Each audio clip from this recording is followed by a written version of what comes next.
this has heightened the awareness here in the metropolis as we are now bracing for the so-called big one.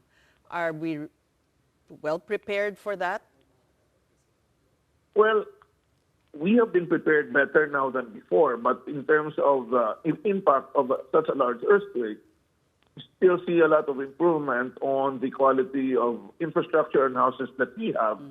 As our latest studies still indicate a significant number of casualty of around 30,000 in Metro Manila alone, and additionally, if we consider the potential casualties in provinces surrounding Metro Manila, it can total up to 50,000. And that number of casualties due to the fact that we have many non-engineered houses or even old houses, such that these need to be strengthened, or even some of the mass housing units should be declared unhabitable. Secretary, under the National Building Code, I believe buildings should be able to withstand at least intensity 8. Pero ang nangyari po sa Cebu, and is that correct, Secretary? That's correct. That's really correct. That's why in most cases, compared to other countries, our casualty is much lower because we have that building code. Unfortunately, if we have houses that are not built supervised by engineers, we call those non-engineered buildings, or sometimes the materials used are not standard, then we can see the effect of strong earthquake. We can see damaged houses and buildings. So does that indicate, Secretary, na nagkukulang po talaga tayo when it comes to inspecting risk assessments? Because in Cebu, the intensity was 7. In Davao, it was intensity 6. And yet, you had lots of buildings collapsing. At if the big one does happen here in Metro Manila, it's projected to be at magnitude 7.2, and the intensity will most likely be destructive. Yes, intensity 8. So, in essence, most of the major earthquakes have intensities 8. So we did not expect significant damage in Cebu, for example, if they really follow the code.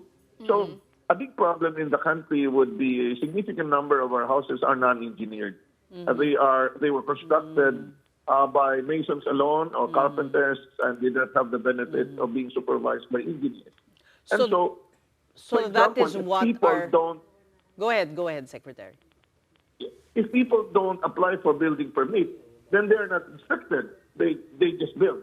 So that's really the problem. We don't really inspect buildings and prevent construction if they don't have any application. So is that the reason why the projected casualty count is so high for the metropolis? The Metro Manila, yes, correct. So we have a significant number of non-engineered buildings in Metro Manila. These are typically the informal settlements. And I've been saying that we need to focus on the reconstruction of houses so that people would be safer during major earthquake events. So the responsibility should fall on the local government units, the cities, to do Yes, correct. Both local and, of course, supported by the national agency.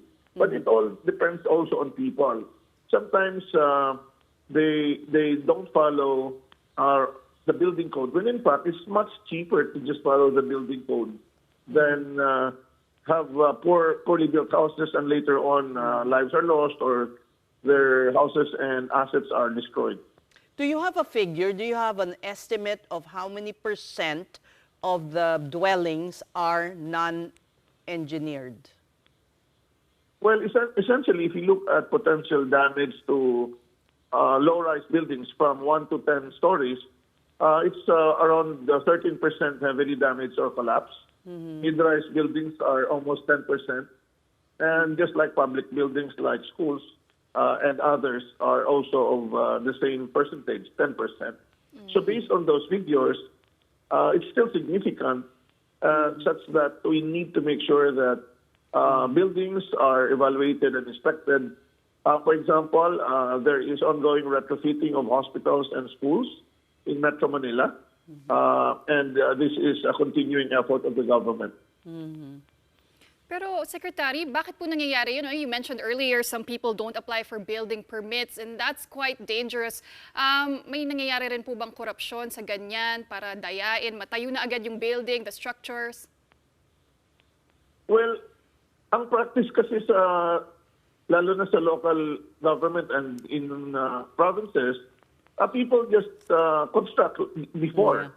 No, before the buildings were just starting, especially the low-rise buildings. And so, because of the need for having housing, then typically local government won't bother preventing people to build these structures. Plus, well, there's a significant number of informal settlers. So sila po ang matatamaan dito. Informal settlers, and of course, we need to look at buildings that follow the building code before, but now constructed before 1992. Buildings before constructed before 1992 had somewhat a rigid design that it breaks easier. After 1992, the buildings are now more flexible.